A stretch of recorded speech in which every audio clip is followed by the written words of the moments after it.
Yeah. So we have Outer Circle Foundation. Some of you guys know about it. We help veterans and first responders with PTSD awareness, suicide prevention, and transition help. And, it's really, really important when we look at those that are out there protecting us and keeping us safe. So we have a lot of different programs and things that we do on that side of the house. Go ahead. And the other item that we're working on is an organization called FEW. It's the Fellowship of Extraordinary Women. And when I look out in the audience at all these lovely women, we know that God put us here to be extraordinary.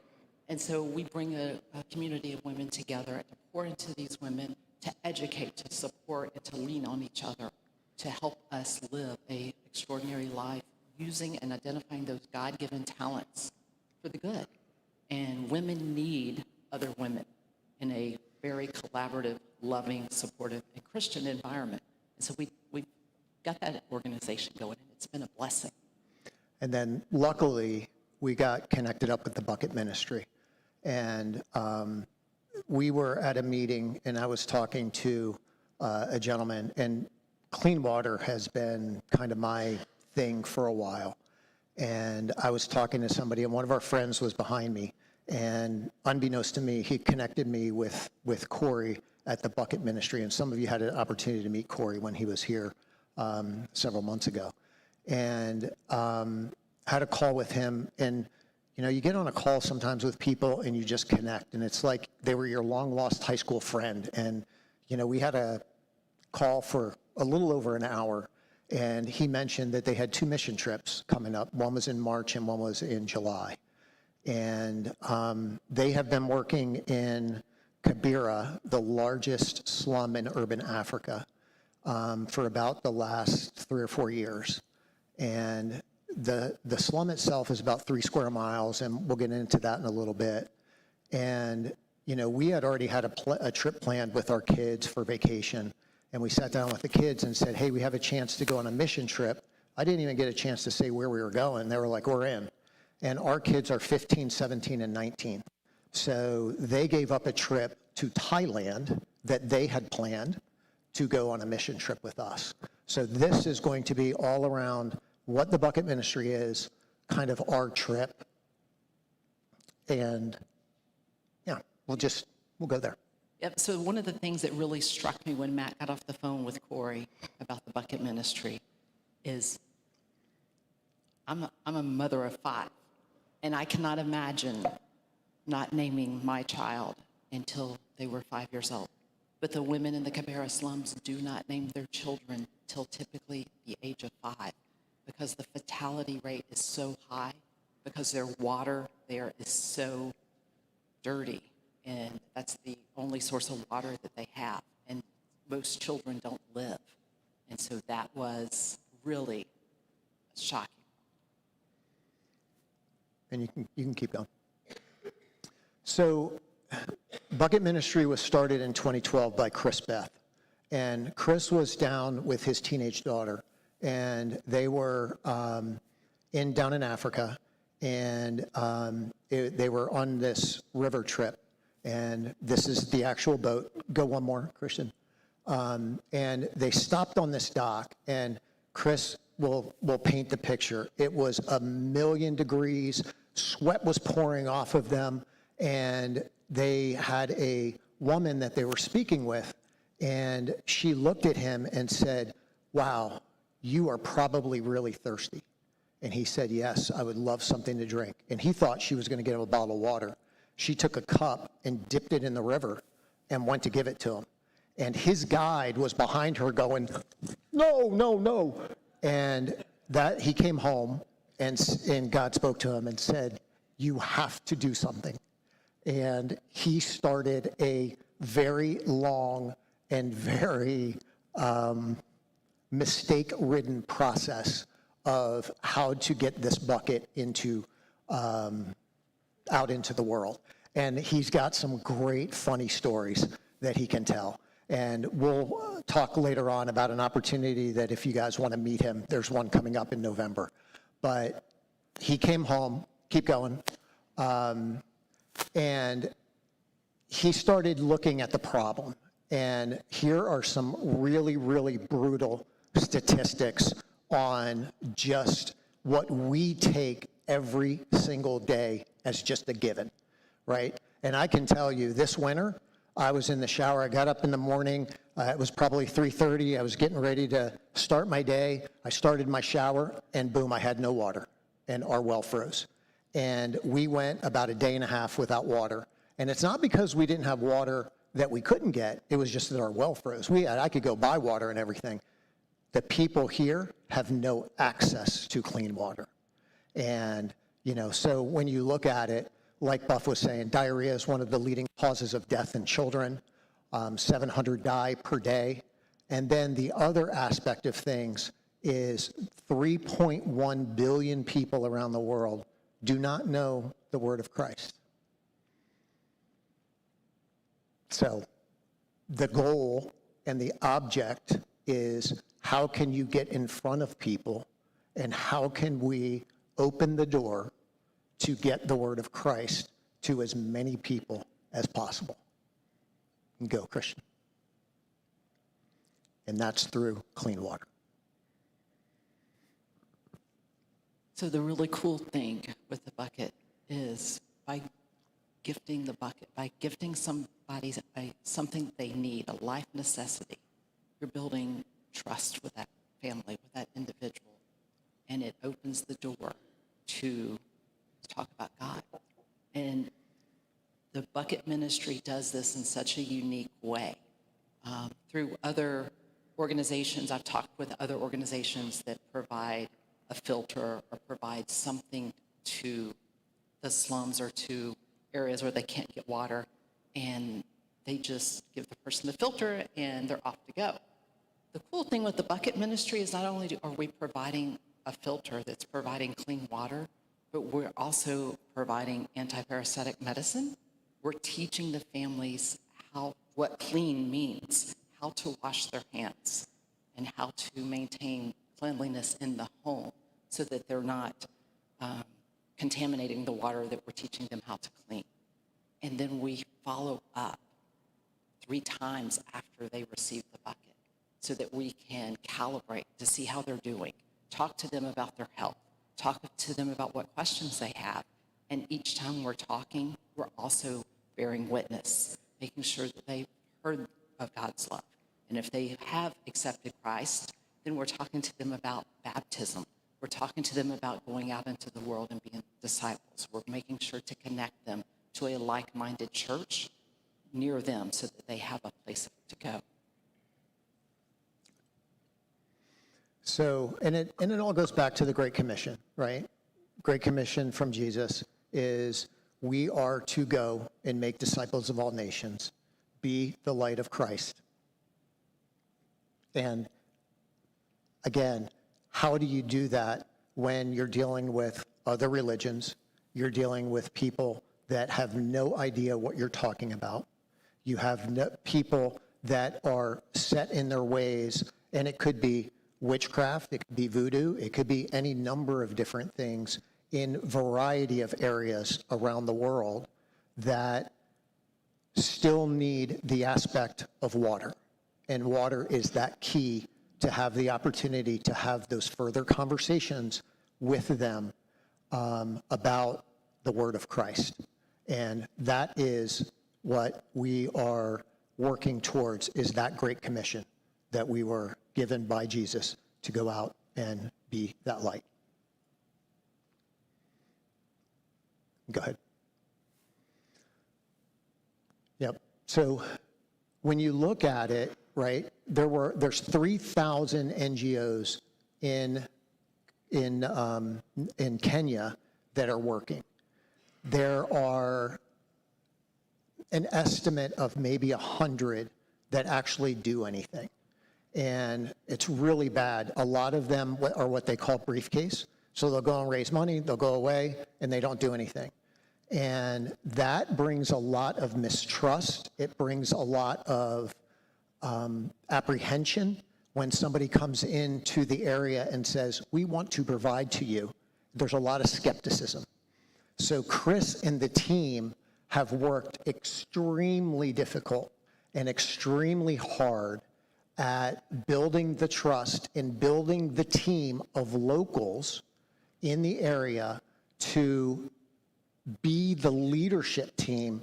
And the thing that I think Chris is probably one of the most proudest of is in an area of Nairobi that is a male-dominated area, the leader of the entire organization is a female, and a very, very powerful female at that.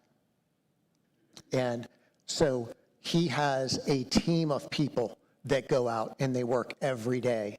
And when initially it was, again, skepticism. And then as they started working through and as they started seeing that there was benefit and there was clean water and there was things that were coming out of this, there were certain, I will call them mayors, leaders of little areas within the little areas of the Kibera slum, little neighborhoods, if you will, who said, I don't want you to come in. And the people said, oh no, they're coming in because now it's our benefit. It's not you. This is for us.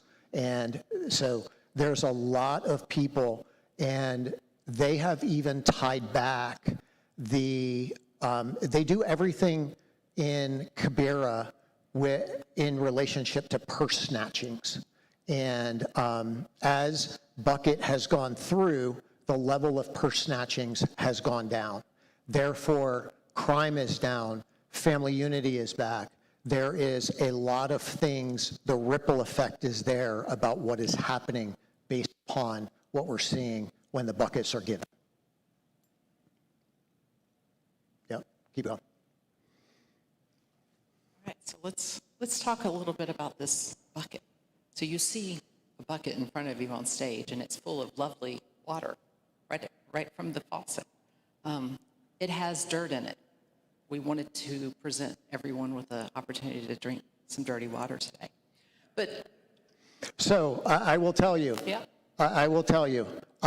But the filter will not do two things. It won't do chemicals and it won't do heavy metals. And there's a rumor that there's a car back there in that lake, and we didn't want to jeopardize with gas or oil, so we did dirt. So just know that we were going to just pull water out of a random place, but we didn't. So. Yeah, but we did drink water from this filter in the Kibera slums the 12 days we were there. Mm-hmm. Because there's only so much water you can carry in a water bottle when you leave that airport, so we had to utilize the water through the filter, and we're both still here. And when you see the video of the water and the slums and what's there, you will be surprised. So the process in Kibera is they provide this bucket and this filter to a family, and they teach the family how to use this filter. Basically pouring water into this bucket and then letting it filter out. This filter is called a Sawyer filter. The filter itself, you could actually buy through Amazon. You could probably buy directly through Sawyer, and it's between $30 and $40 for this one filter. Now, this one filter water, 1 million gallons, this one little filter, and that typically is a family of 10 for 20 years. So this is generational change of clean water. The only thing that you have to do to clean this filter is every 5 gallons, you backwash it with a syringe. You don't use any chemicals, anything like that. It is that simple, and this is life-changing. Would anybody like a glass of water? It is absolutely life-changing. I don't know what happened. Yeah, I don't know what happened. There we go. So it uses technology from kidney dialysis that scrubs all of the chemicals out of your body. And if you go to the next slide, I think there's a photograph. So as the dirty water comes in, there's a gazillion of these microfibers in there that just captures all of the contaminants. And like I said, there's only two things it will not work against, and that's heavy metals and chemicals. But the majority of locations that we're in are not industrial, right? We're only dealing with E. coli and all of the parasitics and things like that. And So this is something that, put in perspective for you, in Cabrera, the average monthly salary is $27. Okay, so $27 per month. And the people were buying water, dirty. They were buying medicine to deal with the belly. They were buying propane to boil the water to try to get it as clean as they could, which left them almost no money for anything else of life substance.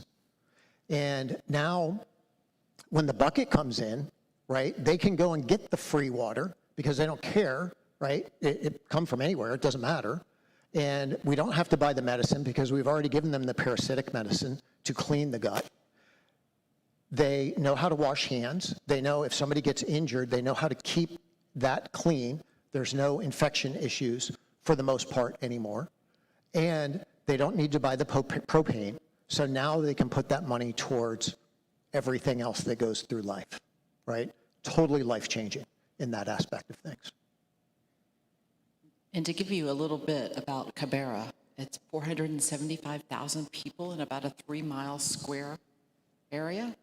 There's less than 80 bathrooms in 67. this area. 67. Yep. So I will tell you, one of the first families that Matt and I had the opportunity to go into with the local missionary and witness and talk to them about the bucket. This was their second visit. And while we're sitting there talking with the mother, the 4-year-old boy, right there in the home, pulls his pants down and starts going to the restroom right there. And it was a moment that caused us to pause, like, wow, what's going on?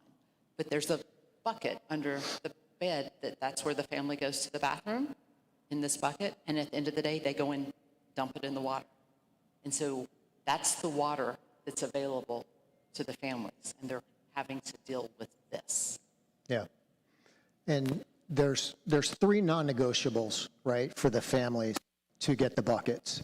And one is we have the opportunity to go in and minister Jesus' word. 2, we will collect data, and we're going to show you some really, really cool data points here in a little bit. And then 3, we will go into the home 3 additional times as follow-ups to make sure that they, 1, are maintaining the bucket and are using it, 2, they continue to know how to use it, and then 3, give us the opportunity those other 3 additional times to bring God's word into the home. And then we'll break down some of there's 4 additional points. You can go ahead, Christian. Go ahead. We'll break these down individually. Good. So the assessment, it's almost like a census, right? And the bucket, the filter, everything has a barcode on it, right? So as we're giving that bucket and that filter to a family, we're also capturing information. How big is the family? What are their living conditions? What are their health conditions? And spending time with that family, right? And so that gives us a good starting data point for this bucket's issued. You know, and it was funny when we, as Chris, Beth, and his team started issuing the buckets, they would just hand out the bucket and the filter to somebody that would show up and say, yes, great. And they would try to capture their location where they lived. Well, in the slums, it's not like streets and street signs and names. It's kind of, you have to know which street to go down and this, that, and the other.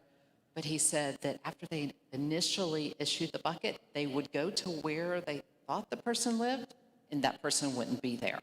And they lost track of a lot of the initial buckets and filters. So they had to take a step back and go, we've got to do this differently. So they do it more of a kind of a lotto system, that if you want one of the buckets because you've heard about it, you've learned about it, then you get invited to come and pick up your bucket and your filter. And that way we can capture your information, and then we go into the homes from there to visit with you. And well, I'll get into that. Go ahead, one more. Number 2. So they are, I asked the question, I said, so did anybody say, no, I don't want a water filter? And they said, no, There was a couple of instances where somebody was traveling out of the region and they were not able to get the filter from them or to them. But everything is done in that assessment. When they go in the home, they drop a GPS pin so they can get back exactly where they are, and they know exactly who is in that home. They know the names, the number of people, and the conditions, like Buff said. They do water testing, and at that time, they're also looking at local churches. Because when we get to the point of discipleship, we want to connect them with local churches to maintain their faith journey and get them out into the community and help them bring others and grow those churches and do, that Great Commission as we move forward. Go ahead, Christian. So each filter, once it's distributed, right, they know exactly where to go back to in that family. So we're going to follow up with that family 3 times. One, we want to ensure that they know how to use it, they're seeing the benefits, and we actually go into the home and ask whoever signed for the filter to demonstrate it, right? We want to see that they are washing their hands before they start using the bucket. We want to watch them pour the water, watch them draw the water, make sure that the filter is draining appropriately. We did go into a home where it was just barely dripping, and that's typically a sign that they're not backwashing it. So we may have had the family backwash the filter, and then suddenly the water is flowing very quickly again. And so we do that kind of in a coaching perspective to make sure that the family is using it, because it's only as good as you use it. If just sitting on a shelf, it's not helping the family. And then through those conversations, right, we then also talk to them and minister to them. Bucket has a really cool program where they have a hotspot device, right? The amazing thing is all of these families in the Cabrera slums, $27 a month, but everybody has a smartphone. But they don't have internet, or they don't have cellular service like what we're used to in the U.S. It's not a plan that's, unlimited. They buy minutes when they have money. And so we have a hotspot that we can go into the home, and as we're witnessing to the family or coaching or helping develop their spiritual leadership, we can actually use that hotspot and transfer videos and transfer the Bible to their phone in their local language so that they can watch videos or read and continue their journey. The other thing they have is that they can't read. There's an audio Bible that goes around their neck, and then it will play the Bible for them. You go ahead, Christian. Go one more. So, when you think about donors, right? A lot of donors want to know exactly where my money is going. And through this GIS mapping, we can get to a point that shows I've been to this home, I've done this, and I can push this picture with this family of 2 adults and 4 kids to the donor and say, this is what your money is going towards. Go ahead. So this is a little bit old. We are, the last filter is going to be given in Cabrera the beginning of October, and it will be 100% complete. So out of this, you can see 92,000 assessments were conducted, 71,000 distributions of filters, 7,000 man hours have been done, 209,000 follow-ups, 54,000 individual gospels. We had 1,022 baptisms. What I can tell you, on July 4th, when we were there, baptized 75 people in one day at individual, right? Not all at one time.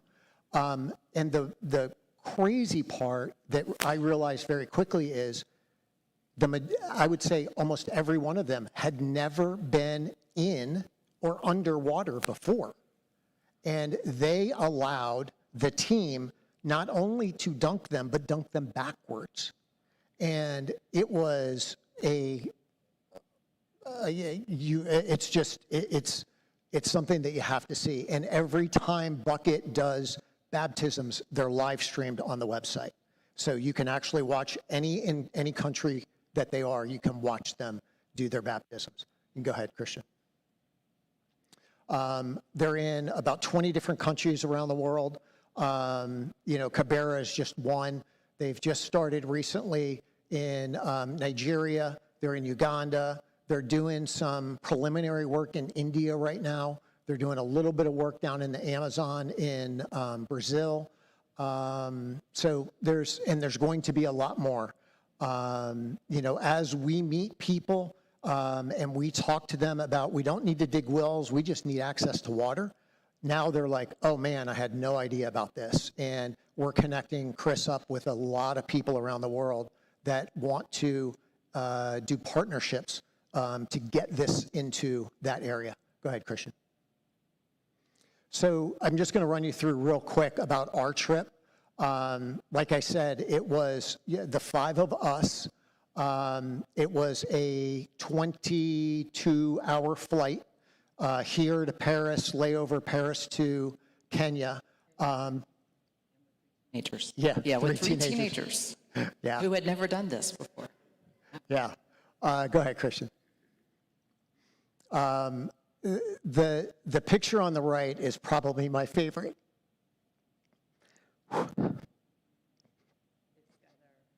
Yeah. I'll take it. It's got our 3 teenagers. They, by God's great design, when we got there, we thought the 5 of us would stay together to go into homes to witness and to talk.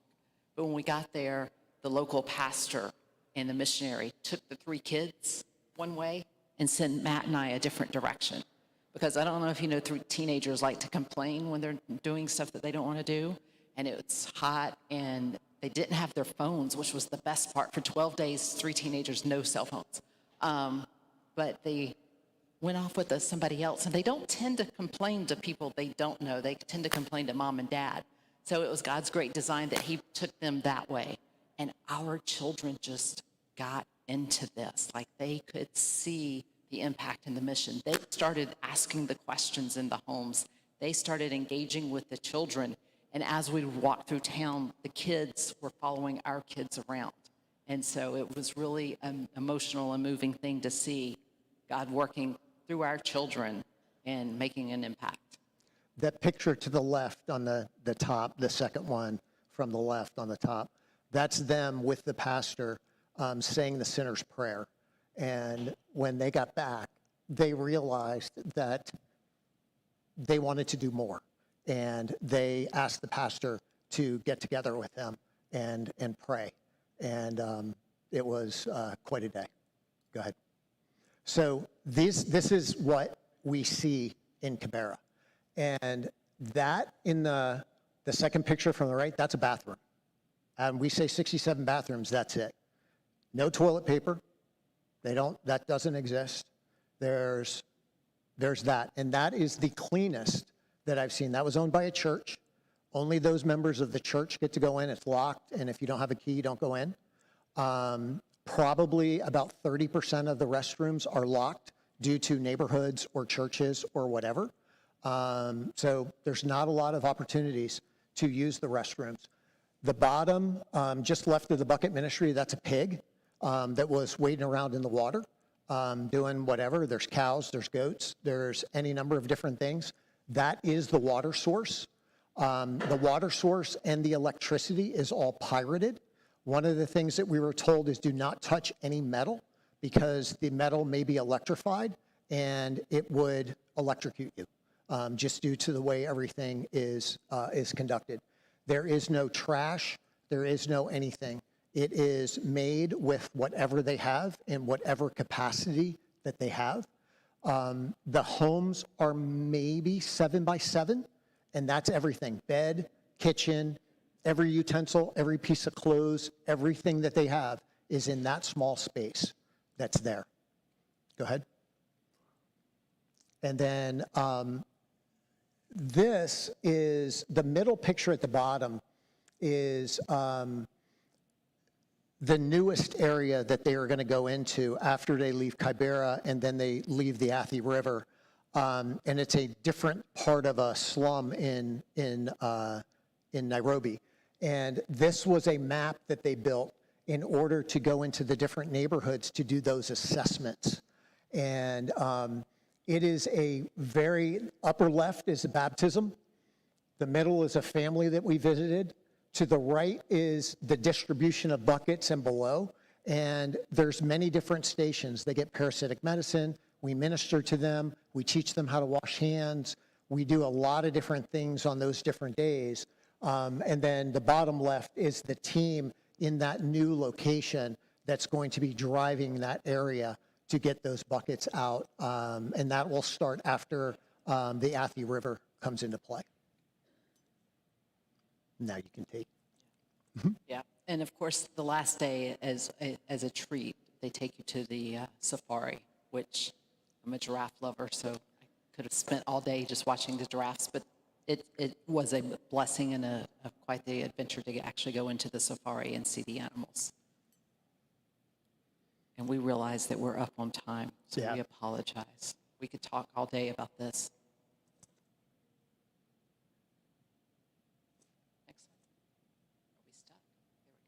So this is only a minute. It's a minute video and just about Kibera, just to give you a little oversight of what it looks like. Too complex.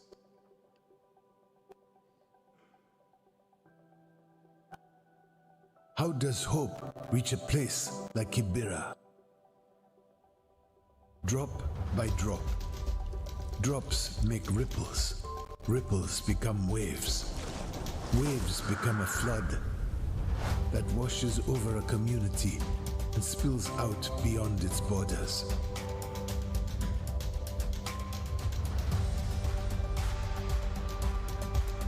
What does this kind of hope sound like?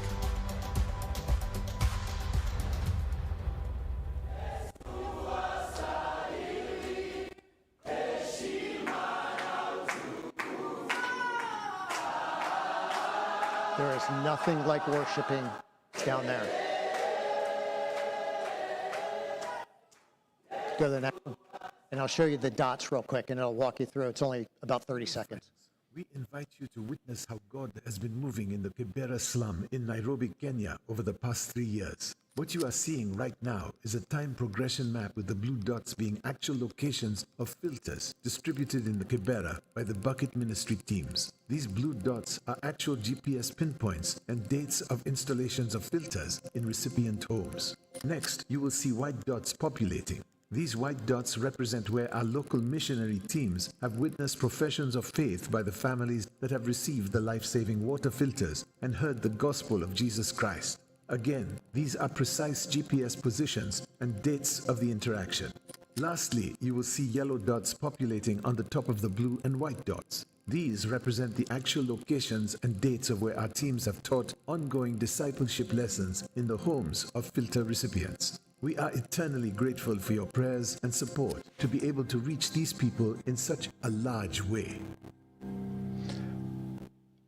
Go ahead, Christian. So the thing that they don't need to say that they are going to be Christian, that they are going to accept Christ in order to get a bucket. And there's plenty of people that don't, but they still get a bucket. We still follow up. They still get everything that they need out of that. So I'll let you talk about the dinner. Yep. So on November the 14th, Chris Beth is going to be in Atlanta. He's actually going to come all the way to Kennesaw. At North Star Church that evening, he is going to host a dinner. And the dinner is an open invitation to everybody at Hope, as well as we're going to share it in some other churches in the community that are like-minded. We have QR codes that we've got out in the lobby if you're interested in dinner. Dinner is $10 to attend. This is not a fundraiser. This is an opportunity for you to meet Chris Beth and to hear more of the stories about what's going on with Bucket and where they're going in the future. If you've met Kaylee Bishop, she is going to be there to sing that night. And Matt and I are going to share more in detail about about our trip and the impact it's had not only on us, but our children, and then talk about some of the impact seen come from that. So we certainly invite you all to be there November 14th. Also out in the lobby, if you're at all interested in Bucket Ministry t-shirts, they're super cute, and they have the Bucket logo on the front and a little statement on the back. We have Bucket Ministry t-shirts out in the lobby if anybody is interested in those, and all of that money goes right back into the Bucket Ministry. Now, while Matt's pouring everybody in the church water that wants some water, the one other thing that's really kind of cool and exciting that I want everybody to get super excited about is the Bucket Ministry came alongside and met our lovely Pastor Mark, and they love Mark as much as we do. And so they said, hey, let's do a mission trip just for Hope Church next summer. So next summer, July 15th to the 24th, we will be taking a group from Hope Church to Nairobi. It's going to be incredible. So it's exciting. Like, I'm ready to go now. Not the flight, but just to be there. Yeah. So if you are at all interested in attending, we would love to have you. Matt and I were happy to talk more about it with you, the flight, the experience, the food, how to pack, all of those things. But one of the things we're going to start doing here at the church is we're going to ask everybody to start saving your aluminum cans. We're going to set up recycle here at the church, and all aluminum cans are going to be certainly recycled, and that money is going to go back into a pool to help with the expense of going to Nairobi for the group going from Hope Church. You are allowed to bring your children. They typically recommend 13 and older because it's not a real vacation. The children will be working. But if you have questions, thoughts, whatever, and you want to talk to us, certainly reach out. We are happy to share everything with you, even tips on how to pack and what to bring. When we went, we bought stuff to wear while there. And our last day there, we donated all of our clothes, including our shoes, back into the village to the families. And it made it really easy to come home and buy other stuff. But, we'll share all of the tips and tricks with you. And the goal out of this is we want to raise all of the money so it's not out of anybody's pocket, right? We're gonna go out and try to get corporate sponsors, and we're gonna have donations, and we're gonna do fund drives, and we have a year, right, for the most part, in order to do this. Buff and I are actually going back December 1st to the 8th. We leave, and we're going back to Kenya again. We'll be in Mexico with the bucket in February, and then we'll go back again to Kenya with Hope Church next July. So, those that are interested, please let us know. We're going to be doing a ton of different things in the meantime to reduce those costs as much as possible. And the bucket does a lot of really, really cool things to help, navigate those costs and do, as much as we can in that space to alleviate that burden off of the families. But it is life-changing. Yep. So if you would, please bow your heads in prayer with me. Heavenly Father, thank you so much for this beautiful day. Thank you for the beginning of spring break or fall break for kids as families are out traveling and spending time with family. Please watch over and protect them. As we have all of those out, our first responders and our military out in this world, please watch over and protect them as they are doing what they do to keep us safe. As Hope Church continues to navigate and be part of our community, please be that presence in us. Please help us go out and be your light. Please be with Mark and Tiffany and Brighton and Mama as they navigate that transition back into the United States and back into the Hope Church family. And as they continue to grow and be part of this family, please watch over and protect us. Please be with us as we go out into our day. And thank you so much for everything that you've done. In Jesus' name we pray. Amen.